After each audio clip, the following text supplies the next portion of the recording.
Every night, a homeless man curls up on the cold pavement, vulnerable to the dangers of the streets. But he isn't alone. By his side, a golden retriever stands guard, watching over him like a guardian angel. For years, they've had only each other, until one night, something happens that no one could have predicted. And what this dog does next, it will leave you speechless. Dogs are known for their loyalty, but some stories prove that their love goes beyond what anyone expects. This is the story of a homeless man named Daniel and his devoted golden retriever, Max. They had nothing but each other, and while the world ignored them, Max never left his side. But then, one night, something terrifying happened, something that would change their lives forever. Stay with me until the end, because you won't believe what happens next. Daniel hadn't always been homeless. There was a time when he had a job, a home, and even a family. But life doesn't always go the way you plan. He used to work in construction. He loved the feeling of building something from the ground up,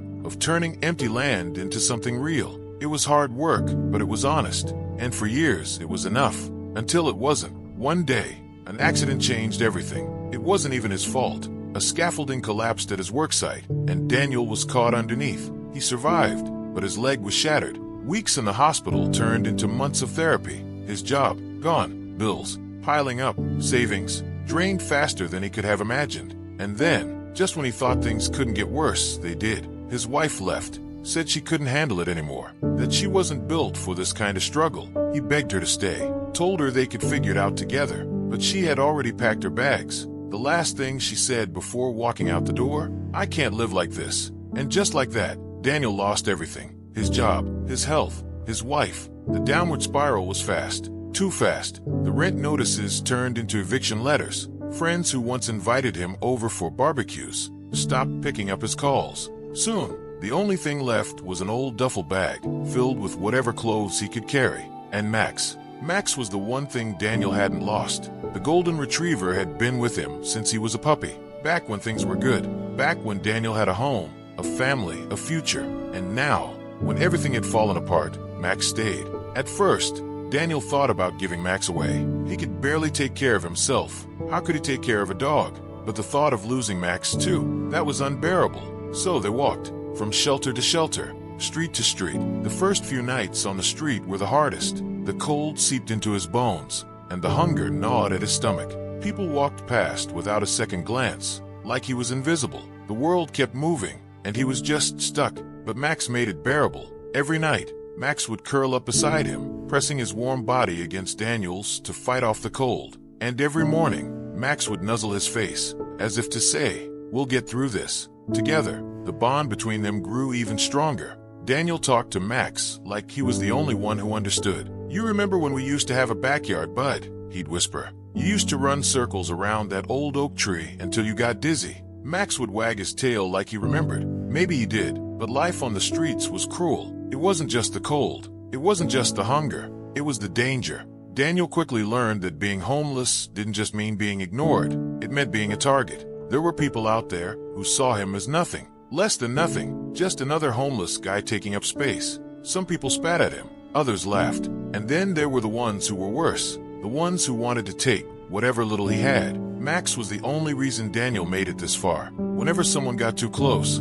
Max would growl, a deep, warning sound that sent most people backing off. But not all. There were times when men would approach, their hands in their pockets, their eyes scanning Daniel's few belongings. "You got anything worth taking, old man?" they'd sneer. Max would step forward, teeth bared. The message was clear: try it, see what happens. Most nights, that was enough. But then came the night when it wasn't. It was colder than usual, the kind of cold that made it feel like the air itself had teeth. Daniel had found a spot under a bridge. Not great, but better than nothing. Max was curled up beside him, his body warm against Daniel's ribs. Then Max lifted his head. His ears perked, his body stiffened. Daniel felt it before he heard it. The presence, the weight of someone watching. Then the sound of footsteps. Slow, heavy, purposeful. Daniel's pulse quickened. He knew those footsteps. He'd heard them before. The streets had their own kind of law. You learned fast who to stay away from. And there were certain people you never wanted to cross. One of them, a man known as Razor. No one knew his real name. No one wanted to. Razor wasn't like the other troublemakers who tried to steal a few coins or snatch a blanket. He was worse. He didn't just take. He enjoyed taking. And now, Razor was standing in front of Daniel, a smirk on his scarred face. "Well, well," he said, his voice slick with amusement. "Look who we have here." Daniel didn't move, didn't breathe.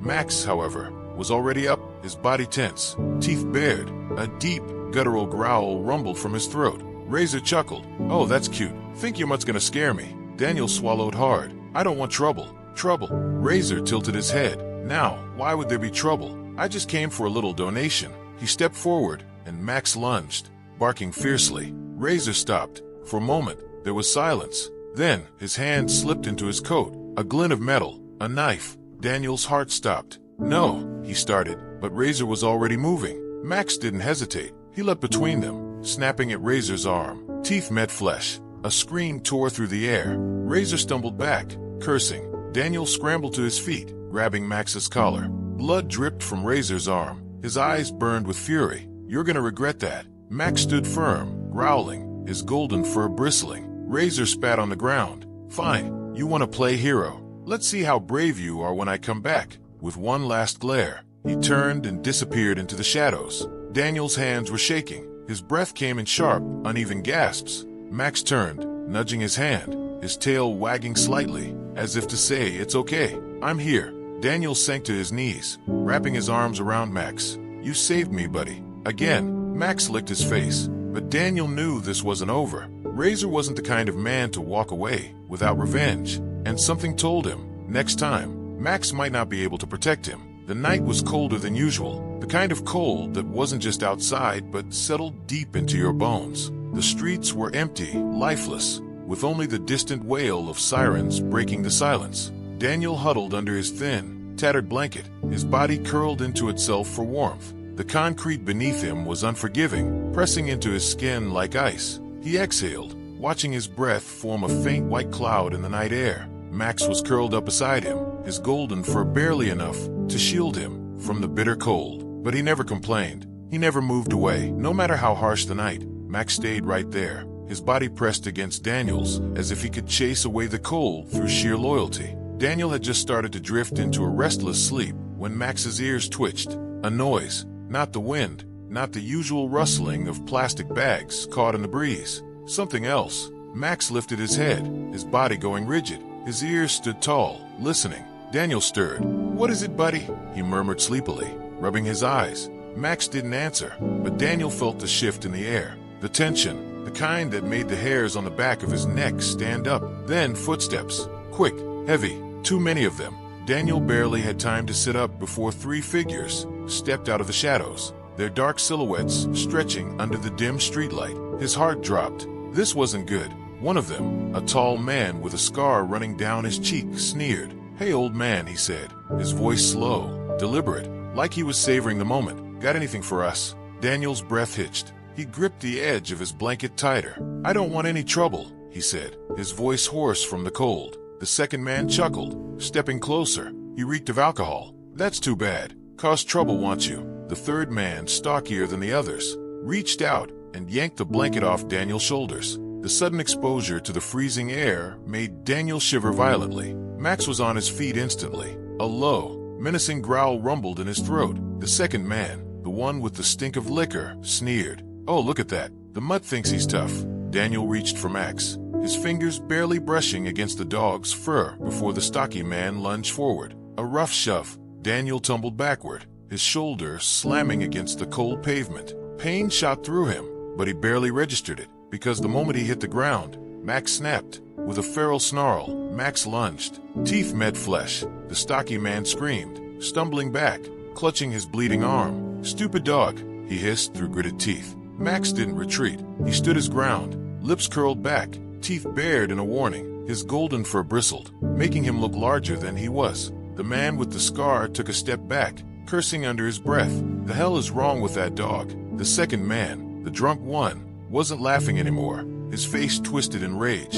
And then, a flicker of metal, a knife. Daniel's stomach dropped. "No," he gasped, scrambling forward. "Please don't." Too late. The drunk man lunged, the knife flashing in the dim light. Daniel barely had time to react before Max moved. It happened fast. 1 second, Max was standing firm, a shield between Daniel and danger.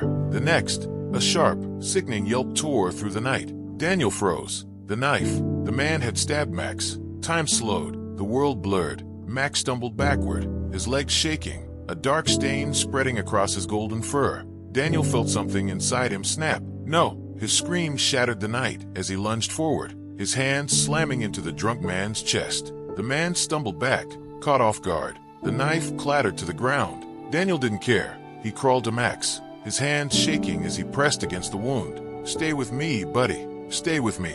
Max's body trembled. His breathing was ragged, shallow, but his eyes, they never left Daniel's. The stocky man, the one still nursing his bitten arm, wiped his mouth with the back of his hand. "Let's go," he muttered. The drunk man swore, glaring at Daniel. "You're lucky we don't finish the job." Then they were gone. Daniel didn't watch them leave, didn't care. All that mattered was Max. He held his dog, whispering frantic reassurances. "It's okay, buddy. I've got you. You're gonna be okay. Just hold on." Max whimpered, his body curling into Daniel's lap. Daniel couldn't stop the tears. He didn't have money. He didn't have a home, but he had to save Max, because Max had saved him again and again, and Daniel wasn't going to let this be the end. The air was thick with tension.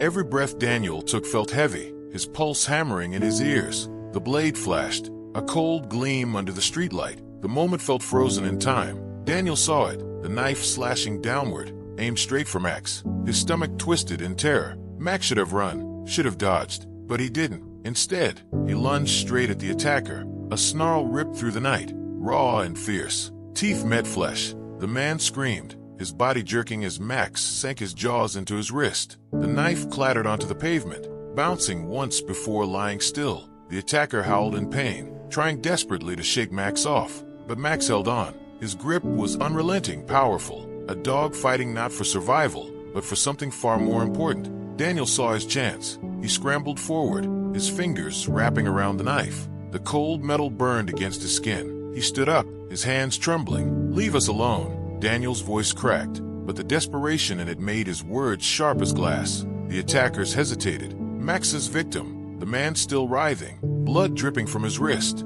cursed loudly. "He got me bad, man. This thing's a damn monster." The stocky man took a step back. "Screw this," he muttered. "He's not worth it." The leader, the one with the scar, glared at Daniel, his jaw clenched, his nostrils flaring. For a moment, Daniel thought he might press forward, that he might try to finish what they started. But then he looked at Max, at the fire in his eyes, at the blood dripping from his muzzle, at the way he still stood firm, ready to fight to his last breath, and the man backed away. They ran. Footsteps pounded against the concrete, fading into the night. Silence. Daniel dropped the knife. His chest heaved. His legs felt weak. "Max," he whispered. His loyal friend stood in front of him, panting, his tongue hanging out slightly, as if he was proud of himself. Daniel let out a breathless, shaky laugh. He fell to his knees, throwing his arms around Max. "You did it," he choked. "You saved me." Max wagged his tail, licking Daniel's face, as if to say, "Of course I did. I always will." But then, Daniel saw it, the blood, not from the attacker, from Max. His stomach twisted violently. It was so much blood, too much, a deep, glistening red, soaking into his golden fur. Daniel felt the world tilt. "No, no, no." His voice cracked as he pulled back, his fingers shaking as they pressed against the wound. Max whimpered softly, his body trembled, his strong legs giving out beneath him. Daniel barely caught him before he collapsed onto the pavement. Tears burned in his eyes. "Hold on, buddy. Please, hold on." Max blinked up at him, his tail giving a weak thump against the ground. His breathing was shallow. Daniel's mind raced. He had nothing. No money, no car, no home. He had nowhere to take Max. And yet, he had to do something. He couldn't lose him. Not after everything. Daniel clutched Max to his chest, his mind screaming for a solution. And then, for the first time in years, he prayed. Not just with his lips, with everything in him. "Please," he whispered, his voice raw. "Please, don't take him from me." Daniel's heart pounded wildly as he cradled Max's limp body against his chest. His arms shook under the weight of his best friend, but he refused to slow down. He ran, through the empty streets, through the cold, unforgiving night, through the world that had never once stopped for him. "Somebody, please." His voice broke as he stumbled forward, his breath ragged. "Help me. My doggy's hurt."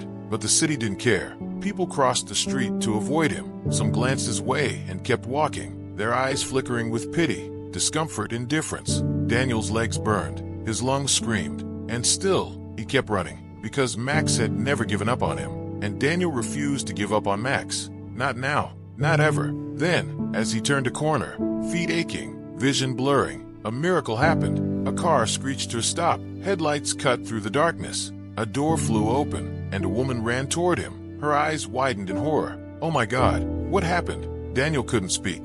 The lump in his throat was too thick, too painful. Tears blurred his vision. All he could do was look at Max, his beautiful, brave Max, the dog who had saved him, the dog who was fading right in front of him. Please, Daniel whispered. Please, he saved me. The woman knelt beside them. She pressed gentle hands against Max's wound. Her fingers came away slick with blood. Her face hardened with determination. Get in, she said. Now. The car roared to life. Tires screeched against the pavement as she sped through the city. Daniel sat in the back seat, clutching Max against him. His hand never left Max's fur. I'm right here, buddy, he whispered. Just hold on. Max's breathing was shallow. His body shivered. Daniel's heart broke all over again. He looked up at the woman in the front seat. Please, his voice cracked. Tell me you can save him. She met his eyes in the rearview mirror. I'm a vet, she said, her voice steady. Daniel's chest constricted. She wasn't just anyone. She was his only hope. The animal clinic was bright,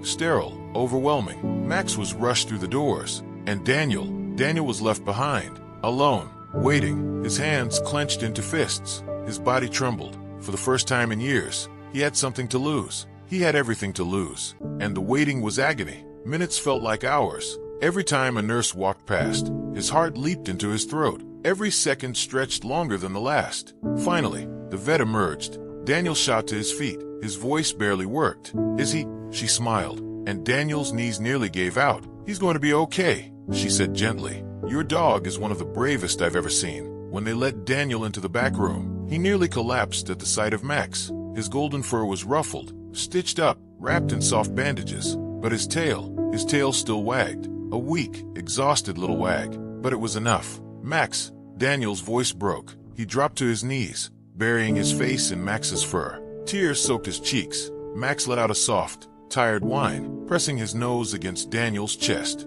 I told you I'd protect you. Daniel laughed, a raw, broken sound. You scared me, buddy, he whispered. I thought I lost you. Max huffed, as if to say, not a chance. Behind them, the vet watched silently, and then she made an offer that would change everything. I run an animal shelter, she said softly. Daniel blinked up at her. We help people like you, she continued. Let me give you a fresh start. Daniel's throat tightened. He hadn't had a home in so long. He hadn't even let himself hope for one. But Max deserved it. And maybe, just maybe, Daniel did too.